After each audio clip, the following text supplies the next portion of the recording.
l'heure d'information sur RTI1. Bonsoir mesdames et messieurs, le sommaire de ce journal.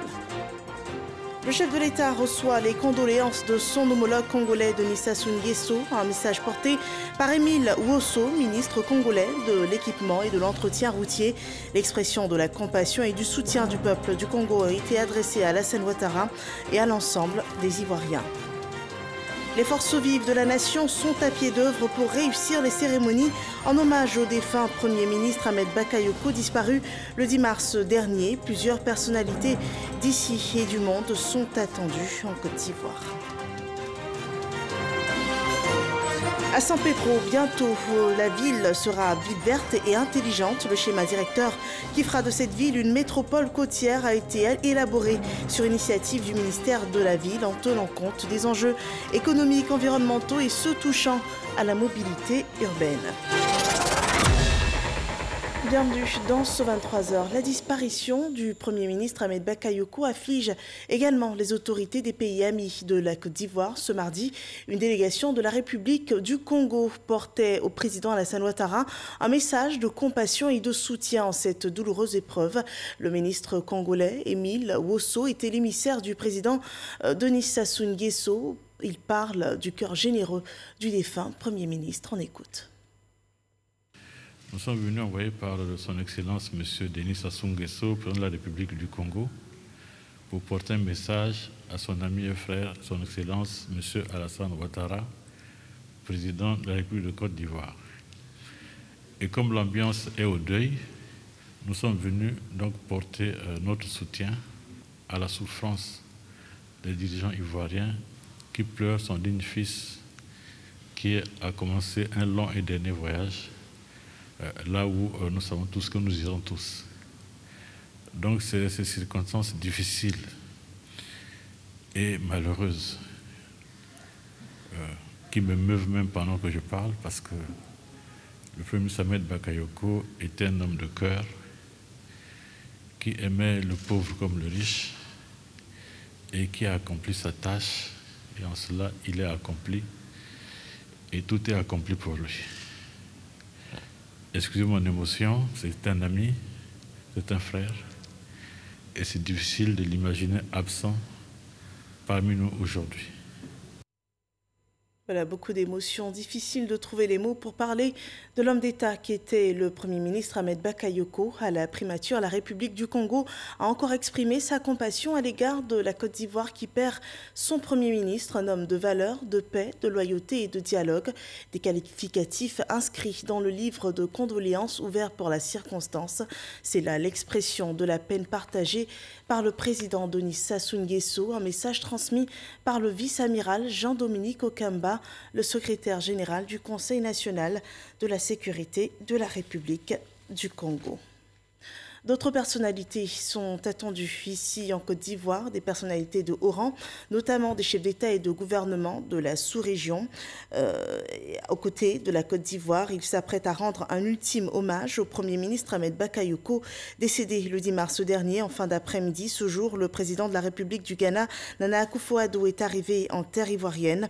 Il a été accueilli par le Premier ministre par intérim Patrick Hachi et juste avant lui sont arrivés le Premier ministre de la République du Mali, Mokhtar Ouane, et le Premier ministre de la République du Gabon, Rose Christiane Oussaka Raponda, tous venus témoigner leur soutien et leur solidarité à la Côte d'Ivoire. D'autres chefs d'État et de gouvernement sont attendus demain, mercredi. Nous rappelons que tous sont venus rendre un ultime hommage au chef du gouvernement décédé, Ahmed Bakayoko. Toutes ces personnalités honoreront de leur présence la mémoire du défunt Premier ministre. Elles seront aux côtés de la famille d'Ahmed Bakayoko et des Ivoiriens pour les cérémonies d'hommage dont le calendrier est établi par la présidence de la République. Le programme a été ajusté, on le rappelle, il est lu pour vous par Abou Sanogo. Le programme actualisé des obsèques du Premier ministre Ahmed Bakayoko, décédé le mercredi 10 mars 2021 à Fribourg en Allemagne, se présente comme suit. Mercredi 17 mars 2021, de 9h à 12h, hommage de la nation, lieu palais présidentiel. 16h, hommage du RHDP, des partis politiques et des associations, suivi d'animations artistiques. Lieu stade Alassane Ouattara de Bempé. Jeudi 18 mars 2021, de 10h à 13h, levée du corps à Ivo Sepp suivi du transfert à Séguéla. Vendredi 19 mars 2021, de 12h30 à 13h30, prière suivie de la levée du corps à la grande mosquée de Séguéla. 14h30, inhumation dans la stricte intimité familiale. Dimanche 21 mars 2021, de 9h à 12h, cérémonie du 7e jour au stade d'Abobo. Notez bien, le présent programme remplace le précédent. Fait à Abidjan le mardi 16 mars 2021, le directeur général du protocole d'État, Hippolyte Yeboué. Des cérémonies de compassion se sont tenues au domicile du défunt Premier ministre. Une délégation conjointe du gouvernement et de la présidence de la République présentait hier les condoléances à la famille Bakayoko, éprouvée par la disparition de l'un des leurs, le défunt Premier ministre Ahmed Bakayoko.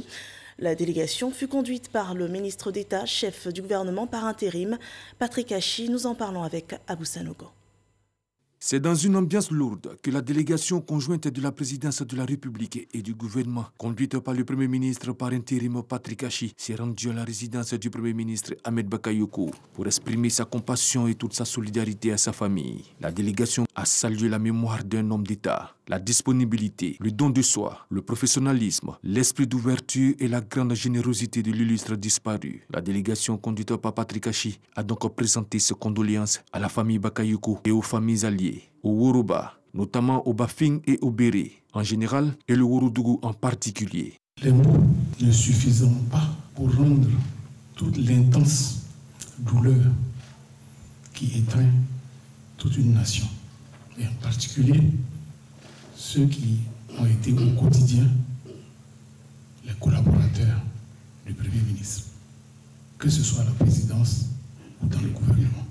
Nous sommes avec vous. Nous le serons toujours. La dimension du Premier ministre est un objet inextinguible que nul ne pourra jamais oublier. Le Premier ministre Ahmed Bakayoko, décédé le 10 mars dernier, sera inhumé le vendredi 19 mars prochain à Séguéla, sa terre d'origine, après la prière de 13h dans la stricte intimité familiale. Je vous le disais d'entrée, les forces vives de la nation sont actives pour la réussite des obsèques du Premier ministre Ahmed Bakayoko. Sa maison politique, le RHDP, souhaite rendre un hommage de taille à celui qui était le trait d'union entre le parti au pouvoir et les autres partis politiques. Une qualité qui sera célébrée en présence de toutes les formations politiques ivoiriennes. L'ensemble de la population est donc convié. L'appel du directeur exécutif du parti du RHDP est rapporté par Moussa Konaté. Cérémonie d'hommage politique et artistique au Premier ministre Ahmed Bakayoko. Adama Bik Togo sonne la mobilisation. Première étape, échange avec les populations d'Anyama, commune qui va abriter l'événement. Pour la mémoire d'Ahmed Bakayoko, nous devons nous mobiliser, même si c'est à pied, pour que chacun de nous puisse aller à Ebempe, même si c'est avec un petit morceau de paille, un petit morceau de fleurs, qu'on aille tous déposer au stade de BMP pour dire merci Ahmed, merci Amba, merci pour tout ce que tu as donné à notre parti, à la Côte d'Ivoire. Après cet échange avec les populations d'Anyama, Cap et M. Abobo, le directeur exécutif a porté le message de mobilisation aux populations. Depuis avant-hier, on a commencé à sensibiliser la jeunesse dans le quartier de la commune. Vraiment, on va rendre hommage à notre étoile d'État, Ahmed Bakayoko. J'appelle toutes les femmes du RHDP, les comités de base, les sections, les départementales, les membres de leur bureau, les régionales, les membres de leur bureau. Nous devons nous retrouver toutes au stade pour rendre le dernier hommage à notre Ambak. La délégation s'est ensuite rendue à Adjamé, la commune où a vécu le défunt Premier ministre. Le mot d'ordre est aussi lancé afin de rendre un hommage mérité à Ahmed Bakayoko.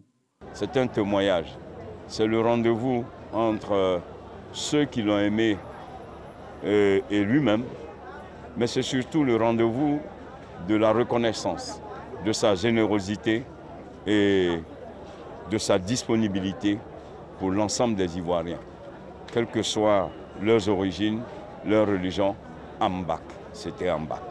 La cérémonie d'hommage politique et artistique au chef du gouvernement au stade de Bempé se fera en deux phases, de 16h à 18h. Les interventions des acteurs politiques suivies de la soirée artistique avec les artistes nationaux et internationaux. Et au cours de la journée de demain, la mémoire d'Ahmed Bakayoko, aussi appelé Ambak, sera honorée pour sa contribution au domaine culturel. Celui qui est connu de tous les artistes d'ici et d'ailleurs sera célébré sur une grande scène au stade olympique Alassane Ouattara d'Ebimpe. Cet après-midi-là, des installations étaient à 80% du taux d'exécution. Tout devrait donc être prêt pour l'ouverture de cette grande fête à Ambak, le Golden Boy, suivant ce reportage de Walter Amadou Ouattara. Situé dans la commune d'Aniama, au nord d'Abidjan, le stade olympique Alassane Ouattara d'Ebimpe a été choisi pour abriter l'hommage des partis politiques et des associations suivies d'animations artistiques. Un pan des préparatifs des obsèques du Premier ministre Ahmed Bakayoko. Actuellement, nous sommes à 80% des installations, podium, écran, vidéo, sono. Les tests vont commencer ce soir à partir de 23h. La lumière, la sonorisation, vidéo, l'électricité. Il y a des groupes électrogènes qui sont là pour assurer en fait, au cas où il y a des coupures. En tout cas, tout sera bon, tout sera prêt. Au cabinet du ministre des Sports, le premier responsable des lieux assure que toutes les dispositions ont été prises pour la réussite de l'hommage souhaité mémorable. Toutes les mesures sont prises pour recevoir les mesures sécuritaires, les mesures d'accueil, les mesures d'ambiance et que nous repartions de ce lieu avec le sentiment d'avoir rendu un vibrant hommage à un homme d'engagement, un homme de foi et un homme d'espérance. Rassemblons-nous en respectant bien sûr les mesures barrières, en respectant toutes les consignes qui vont être dictées pour notre sécurité.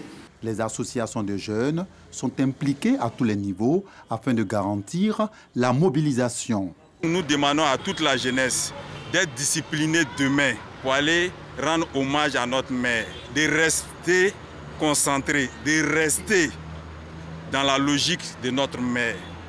À toute la jeunesse féminine dans toute son entièreté et à la jeunesse d'Abobo.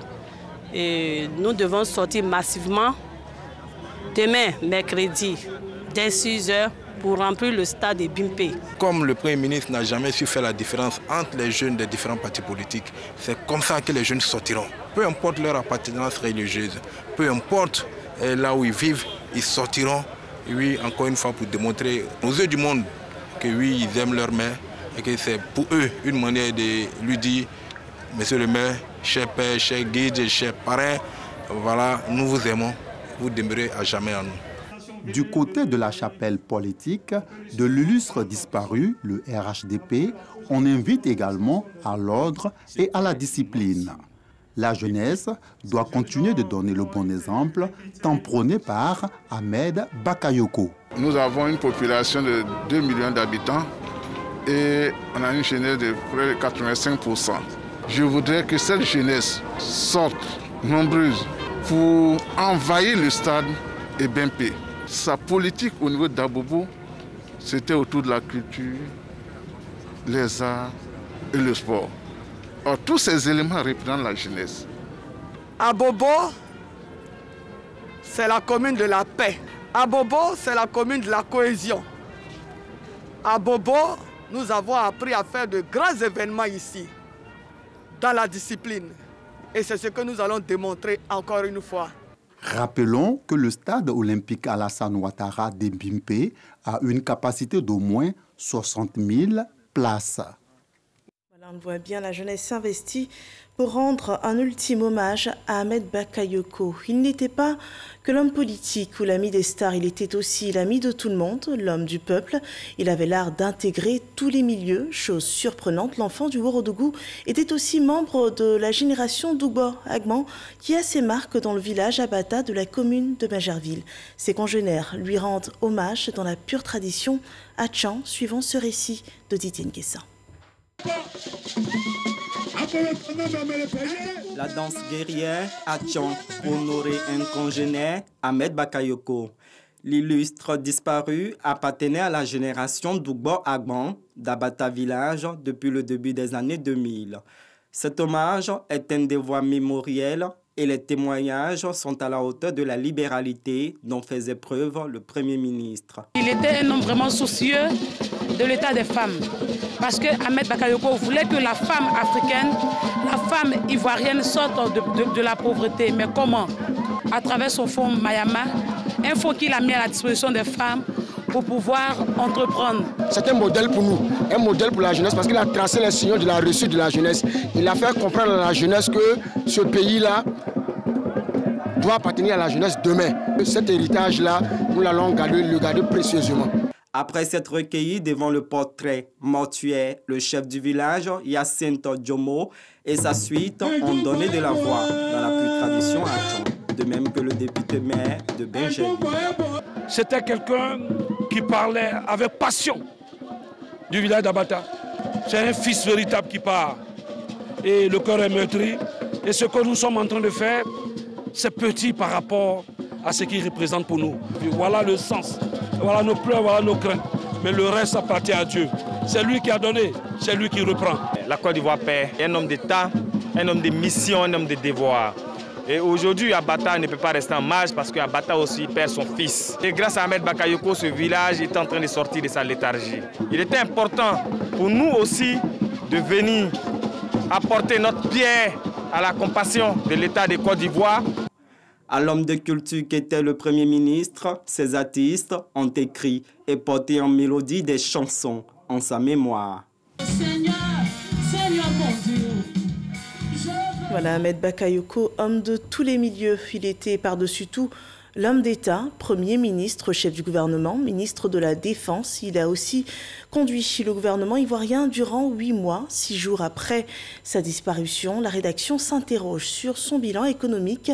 Lui qui avait priorisé l'apaisement du climat politique ivoirien a également travaillé à la mise en œuvre du plan de soutien et de relance de l'économie ivoirienne en pleine crise de Covid-19. Le sujet est à la loupe de Mahama Traoré et c'est le dossier Eco Plus de ce mardi. On regarde.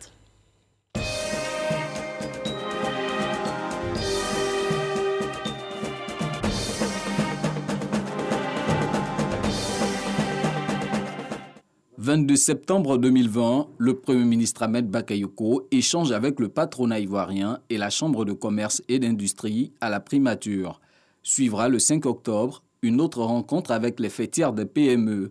Le chef de gouvernement connaît bien le monde des affaires pour avoir été patron d'entreprise avant d'exercer des fonctions gouvernementales. Je suis conscient que si on change, si on arrive à avoir un partenariat qui donne des résultats, ça va changer la face du pays.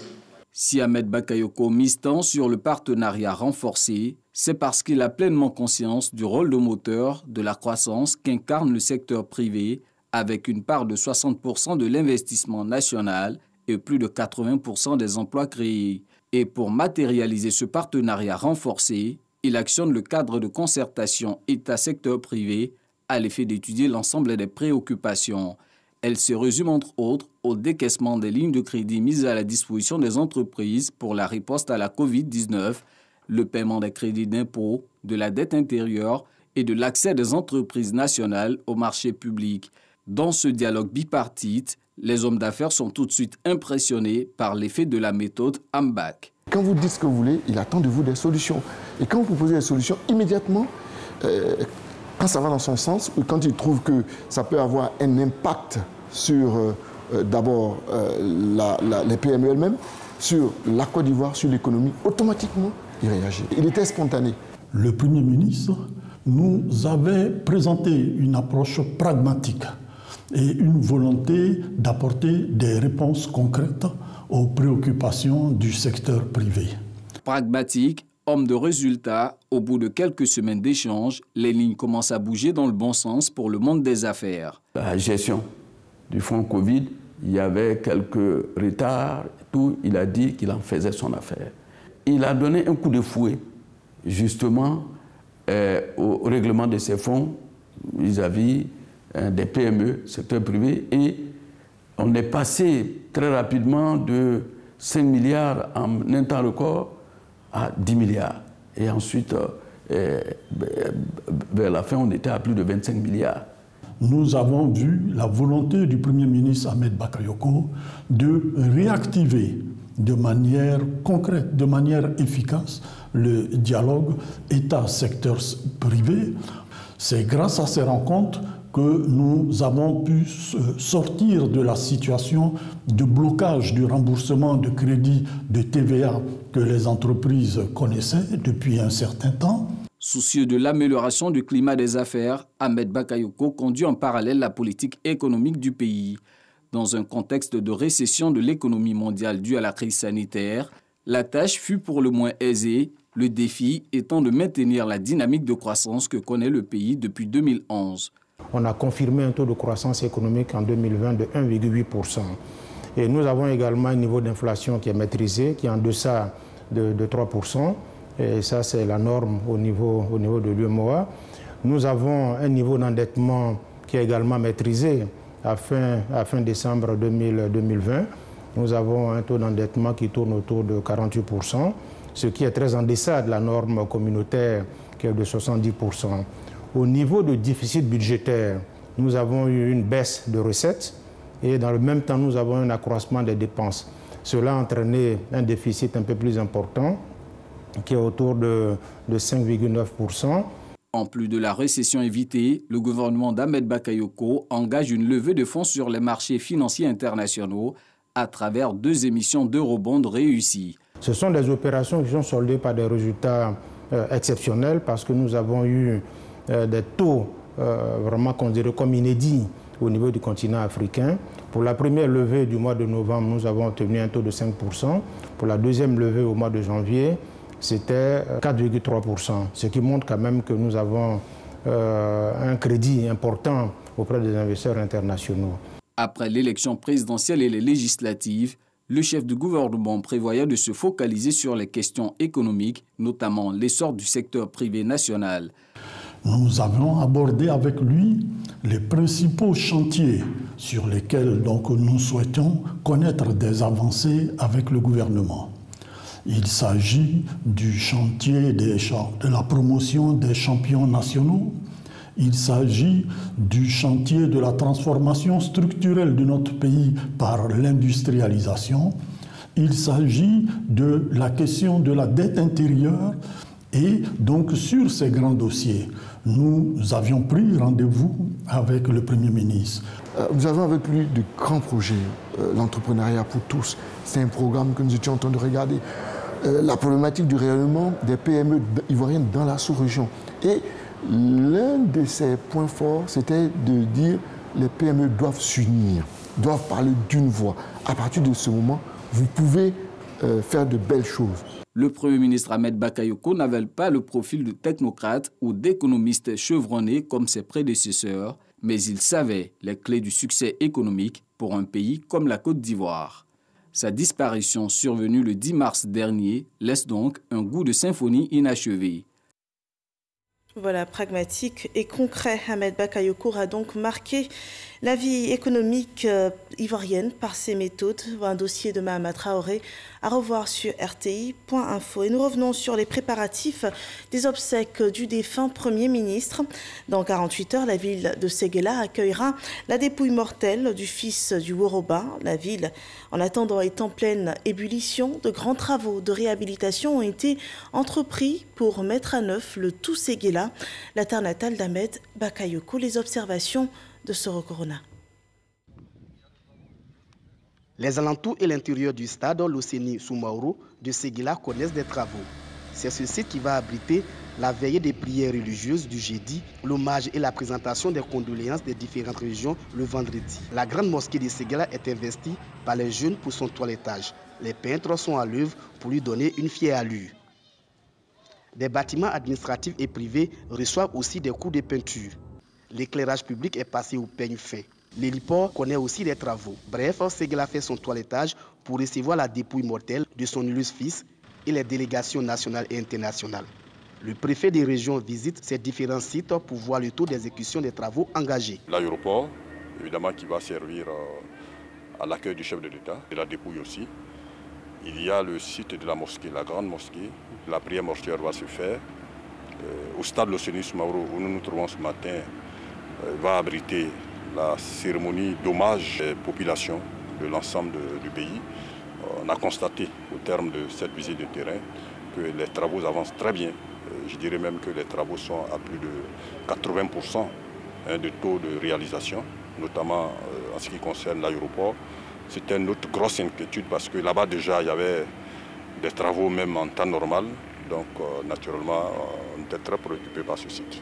Au niveau de l'éclairage public, il y a une équipe de CIE qui est là, qui est sur le terrain, que nous avons rencontré tout à l'heure. Les différentes populations vivant à Séguéla sont appelées à s'impliquer activement dans l'organisation des obsèques. Que toutes les populations, en tout cas, s'impliquent véritablement, chacun en ce qui le concerne, pour que nous puissions organiser vraiment dans l'honneur et dans la dignité des obsèques de feu le Premier ministre. Pour ce que je suis en train de voir à travers la ville, je pense que les populations seront à la hauteur de cette attente-là. Plusieurs autres rencontres sont prévues afin d'organiser des obsèques dignes à l'image de l'illustre disparu. Voilà, Séguéla qui sera le lieu de la grande prière mortuaire avant l'inhumation du défunt Premier ministre prévu vendredi 19 mars 2021. À présent, le point de la situation sanitaire en Côte d'Ivoire.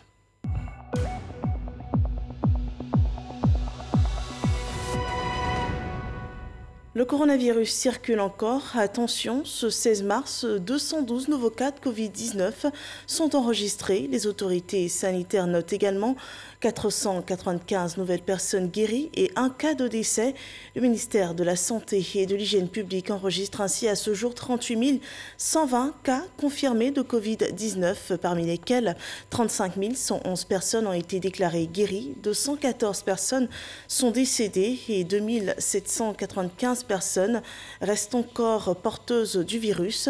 À présent, le point de la campagne de vaccination, 2267 personnes ont été vaccinées hier avec un total, donc ce qui fera un total de 17 448 personnes vaccinées en tout contre la Covid-19 depuis le début de la campagne sur la période allant du 1er au 15 mars 2021. Concernant la polémique et la décision prise par certains pays européens sur le vaccin AstraZeneca, la directrice de l'Agence européenne du médicament a déclaré ce mardi que la balance bénéfice-risque reste positive après le signalement d'effets secondaires possibles. L'Agence européenne des médicaments reste fermement convaincue des bénéfices du vaccin AstraZeneca contre la Covid-19. Une quinzaine de pays avaient signalé des problèmes sanguins détectés chez des personnes vaccinées telles que la formation de caillots appelés thromboses. Le comité de sécurité de l'agence se réunissait mardi pour évaluer ces nouvelles informations et devrait arriver à une conclusion lors d'une réunion spéciale jeudi prochain. Nous parlons à présent de projets de développement. La ville de San Pedro pourrait bientôt être reconnue comme une ville moderne, verte et intelligente. Le ministère de la Ville travaille sur le schéma directeur de ce que sera la nouvelle ville balnéaire, touristique et portuaire de San Pedro. On en sait davantage dans cet élément de Sam Kona. San Pedro, une ville voulue, pensée et créée par Félix Houphouët-Boigny, avec un schéma directeur bien précis. L'ARSO, autorité pour l'aménagement du Sud-Ouest, était chargée de la mise en œuvre. Depuis sa disparition, la ville balnéaire et portuaire a connu une explosion dans tous les sens, avec une urbanisation non contrôlée. Conséquence, des constructions anarchiques, une ville rouge du fait de la poussière et un lac constamment agressé. Le ministère de la Ville, chargé de transformer les villes qui ont connu une urbanisation mal maîtrisée, veut mettre de l'ordre et faire de San Pedro une ville verte et moderne. Mais avant, des ateliers avec des experts venus d'Afrique et d'Europe pour faire l'état des lieux et proposer des solutions qui se dégagent en 3 priorités. La première, c'est évidemment l'activité économique. La deuxième, c'est comment faire en sorte que cette ville puisse se développer de façon sûre, avec un enjeu majeur pour l'eau, qui est un atout, mais qui peut aussi être, en cas d'inondation, un danger. Et puis il y a aussi toute la préoccupation environnementale. Ce sont des propositions que nous allons donc essayer de fondre dans le schéma directeur pour réussir à sortir donc une ville véritablement moderne qui va projeter l'avenir de San Pedro sur 20-30 ans. Pour le ministre Albert François Micha, le conseil municipal de San Pedro dispose désormais d'un schéma directeur renforcé. Nous avons vu le projet de développement de cette ville qui correspondait à la vision du ministère de la ville.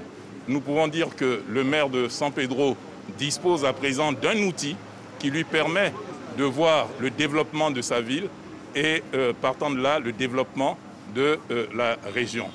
Selon le ministre Albert François Micha, des ateliers de ce genre vont être organisés dans les villes intéressées par le projet, afin de faire d'elles des villes intelligentes, inclusives, vertes et durables.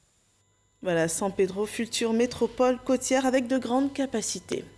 Nous achevons ainsi ce journal. Merci de nous avoir suivis et nous vous rappelons que demain aura lieu l'hommage de la nation à la mémoire du défunt Premier ministre Ahmed Bakayoko. Une cérémonie à suivre en direct sur RTI 1. Bonsoir chez vous.